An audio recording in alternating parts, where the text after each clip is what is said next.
The White House is planning a big rollout today for its $1.5 trillion infrastructure plan. It is a very big one, that's for sure. It relies heavily on funding from state and local governments. Now, they're framing this as the beginning of a bipartisan negotiation, but it relies, as I mentioned, heavily on state and local governments to repair and rebuild highways, railroads, bridges, airports, seaports, and water systems across the country. But the rollout may be overshadowed by the controversy surrounding two top aides who left the White House, including former Staff Secretary Rob Porter. He and David Sorensen, are accused of abusing their wives. Over the weekend, President Trump tweeted lives were being, quote, destroyed by a mere allegation. For more now, we want to bring in CBS News Chief White House correspondent Major Garrett. All right, Major, everyone is talking about, well, I guess these two topics, but people cannot stop talking about the fallout surrounding Rob Porter. And the focus now is on the timeline. Who knew what when? What can you tell us? Well, it's clear that the White House counsel, Don McGahn, knew something was amiss with Rob Porter potentially as early as January of last year, because Porter told him, look, this may come up in my background check investigation. Allegations of domestic abuse from my two ex-wives. Those allegations are not truthful. Don McGahn essentially filed that information away. There was more information brought to McGahn in June of last year. Then in November of last year, both McGahn and the Chief of Staff, John Kelly, were given a heads up. We don't know how detailed that heads up was, that the background check was having problems for Rob Porter because of these domestic abuse allegations. And about that time, Rob Porter, who was staff secretary, already a very large position in any White House, and particularly this one, was given more power and more responsibility. So what's interesting is there was an ability within this White House to find out more about these allegations if there was any legitimate curiosity. That never happened. And then when things were actually flagged at some level of detail, not only were those issues raised not sufficient to remove Rob Porter, they were so minimized as to allow his responsibilities and power structure to be enlarged. All of those things are incontestable facts. But the White House says as well, when the president and the chief of staff saw the pictures, well, that's when we had to tell him he had to resign. Rob Porter, that is. Well, even that doesn't mesh up, because the original stories, first in the Daily Mail, then elsewhere, had photos that they could see here at the White House.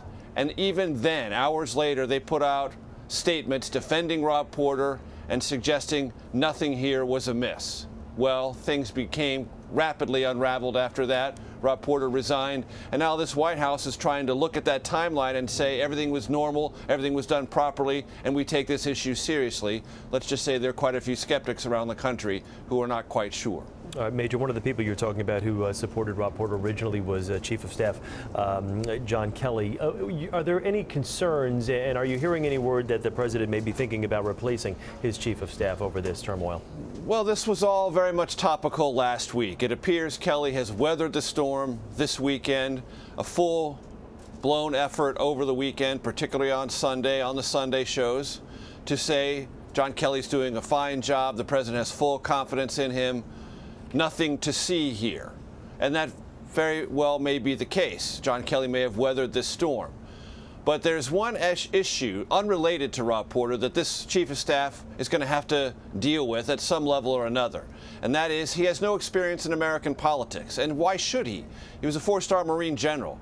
He's not oriented toward political life in America. But one of the obligations of any chief of staff is to have a better political antennae. And there are plenty of people telling this president, whether you like or dislike John Kelly, you need someone close to you, either as your new chief of staff or someone right next to that chief of staff that has politics on his or her mind relentlessly, because the midterms are coming, the atmospherics are bad, the polling data looks stronger for the Democrats. You've got a mini crisis on your hands, President Trump, and you better find someone in your White House to work alongside you to run political traps for you every hour of every day. Because if you don't, you could suffer huge losses in the midterm and see your effectiveness as president undermined.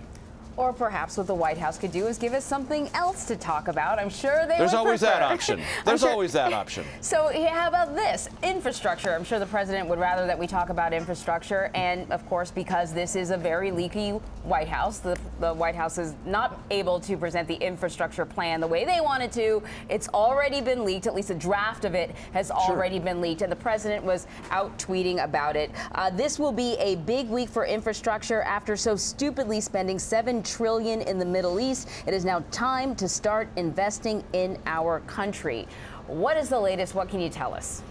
Well, the price tag is $1.5 trillion, but very little of that comes from Washington, only $200 billion. And that is new spending, but it is spending that comes from not a new source of revenue, but other canceled infrastructure projects. So that's problem one. Some members of Congress are like, we like the infrastructure projects, we just want more of them, and we want the federal government to support it more. The White House is not interested in that. It wants state governments, local governments, and then the private sector to get involved. Well, state and local governments are already strapped for cash. Most states cannot run long-term budget deficits, even year-to-year budget deficits like the federal government can. So there are financial constraints on state and local governments that make this idea very difficult. Plus, if you want private sector funding for infrastructure, well, what does that usually mean? It almost always means toll roads. Well, not everyone is in favor of or enamored of toll roads, because that's the only way you get your investment back if you're in the private sector. So a lot of these underlying issues, where does the money come from, who provides it, that have to be resolved. And for all of those reasons, this proposal is not dead on arrival in Congress, but it is deeply stalled. And very, very little momentum. Yeah, tolls and taxes for the consumer. Two things they love to hear. All right, Major Exactly. Garrett, thank you very much, Major. Good speaking with you. Thanks.